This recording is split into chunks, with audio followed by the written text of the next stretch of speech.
jeg har sagt i morgen. Jeg forestiller mig, at vi skulle gå ned bag.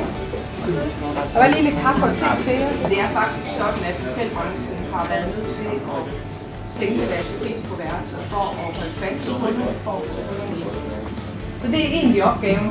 Hvordan får jeg den her pris op? Nå, nu skal vi i gang med at finde på. Det er ens eget alle hjemme, ikke også? Det er det jo ikke, det er jo en kold boks. Så dør jeg stille og roligt. Det er så skal man ikke. Og i en aftale med aftensmad, så holder de dem også her til mad. I stedet for, at de smutter. Har vi 20 pladser der, vi kan komme ind og spise. Og det tager også meget tid for virksomheden. Giv 500 kroner mere eller 400 kroner mere per kuvert. Det er så alt simpelthen. Hvordan kan virksomhederne ved at give 200 kroner mere faktisk spare 201 kroner? Nu glæder vi os til at høre, hvad I har fundet ud af. Og Anders, du præsenterer. Det er en aftensmadsaftale. En luksuspakke.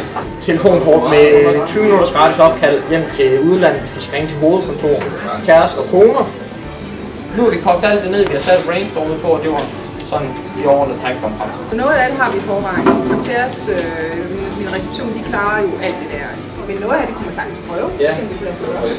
Så siger vi tusind tak, fordi vi måtte komme.